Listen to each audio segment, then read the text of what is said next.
ब्रह्म तेज की ज्योत निराली, तब की ज्योति से जगमग आली। शक्ति स्वरूपा ज्ञान की गंगा, पूजे जिनको देव अन्याय। जय माता दी। आप सभी पर मां ब्रह्मचारिणी की कृपा सदैव बनी रहे। नवरात्रि के द्वितीय दिवस पर हम वंदन करते हैं मां ब्रह्मचारिणी का, जिनकी तपस्या और संयम की शक्ति समस्त जगत को प्रेरणा देती है। वे सच्चे ज्ञान, धैर्य और आत्म संयम का प्रतीक है। इनकी कृपा से साधक को अटूट विश्वास और साधना की दृढ़ता प्राप्त होती है। आइए प्रिय श्रोताओं, सुनते हैं मां ब्रह्मचारिणी की पावन कथा। यह मां दुर्गा का दूसरा स्वरूप है, जो तपस्या, संयम और साधना का प्रतीक है। ब्रह्म का अर्थ है तपस्या और ज्ञान, जबकि चारिणी का अर्थ है आचरण करने वाली।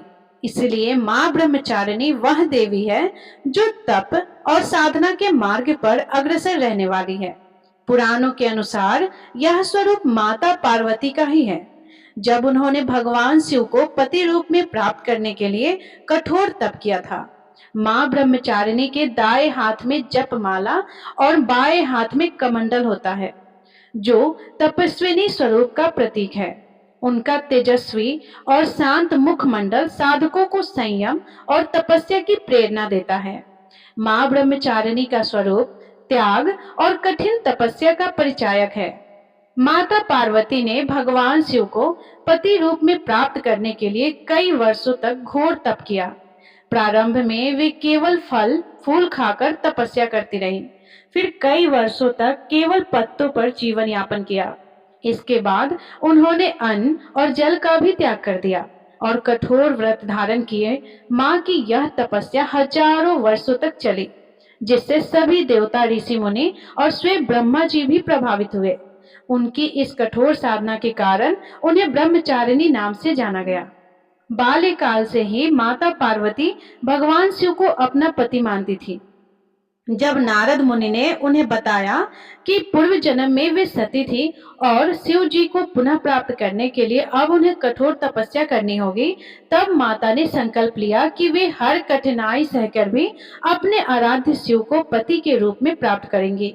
फिर उन्होंने अपने राजसी सुखों का त्याग कर वन में जाकर कठिन तपस्या आरंभ की। यह संकल्प उनकी अद्वितीय आस्था और समर्पण का प्रतीक है। माता ब्रह्मचारिणी की कठोर तपस्या देखकर देवता भी आश्चर्यचकित थे। उनकी आराधना इतनी प्रचंड थी कि समस्त लोकों में ऊर्जा का संचार होने लगा।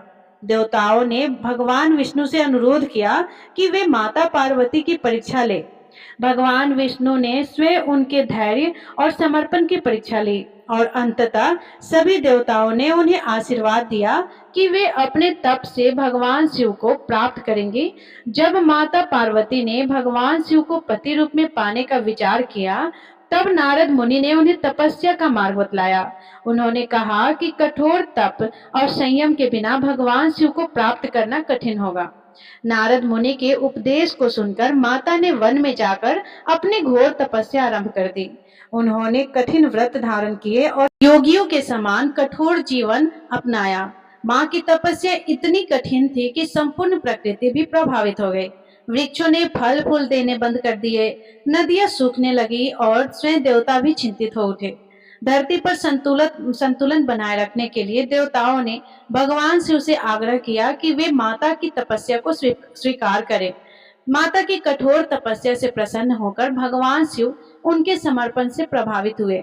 उन्होंने माता ब्रह्मचारिणी को वरदान दिया कि वे ही उनके पति बनेंगे। भगवान शिव के दर्शन पाकर माता का तप सफल हुआ और वे गौरी रूप में पुनः राजमहल लौट आई। आगे चलकर भगवान शिव और माता पार्वती जी का विवाह संपन्न हुआ।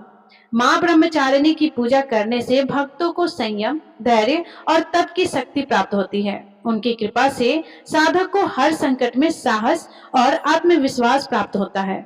ऐसा माना जाता है कि जो भक्त सच्चे मन से मां ब्रह्मचारिणी की उपासना करता है, उसे सफलता, वैवाहिक सुख और मोक्ष का आशीर्वाद प्राप्त होता है। मां ब्रह्मचारिणी हमें धैर्य और तपस्या का महत्व सिखाती है। उनकी कथा से यह शिक्षा मिलती है कि किसी भी लक्ष्य को प्राप्त करने के लिए अटूट संकल्प और कठिन परिश्रम आवश्यक है। वे संदेश देती है कि सच्चे मन से की गई भक्ति और साधना कभी व्यर्थ नहीं जाती, अतः उसका शुभ फल अवश्य प्राप्त होता है। नवरात्रि के दूसरे दिन प्रातःकाल स्नान कर साफ स्वच्छ वस्त्र धारण करें और मां ब्रह्मचारिणी की प्रतिमा या चित्र के सामने दीप जलाए, उन्हें सफेद पुष्प अर्पित करें और पंचामृत से अभिषेक करें। ओम ए सरस्वती नमः मंत्र या फिर ओम ब्रह्मचार्य नमः मंत्र का जाप करें। माता को फल, दूध और मिश्री का भोग लगाकर आरती उतारे। ब्राह्मणों को या कन्याओं को भोजन कराकर प्रसाद वितरित करें। मां ब्रह्मचारिणी की कृपा से साधक को अटूट विश्वास, दृढ़ संकल्प और आत्मशक्ति प्राप्त होती है। उनकी आराधना से मन को शांति और आध्यात्मिक ऊर्जा मिलती है। सभी प्रेम से बोलिए ब्रह्मचारिणी माता की जय, जगत जननी मां दुर्गा की जय। तो प्रिय श्रोताओ, ये थी ब्रह्मचारिणी माता की कथा। ये कथा आपको पसंद आई होगी तो वीडियो को लाइक करके चैनल को सब्सक्राइब जरूर कर लीजिएगा और कमेंट में जय माता दी लिखना बिल्कुल ना भूलिएगा। धन्यवाद। जय माता दी। आप सभी का दिन शुभ हो। माता रानी की कृपा से आपके परिवार में हमेशा खुशियां भरी रहे। धन्यवाद।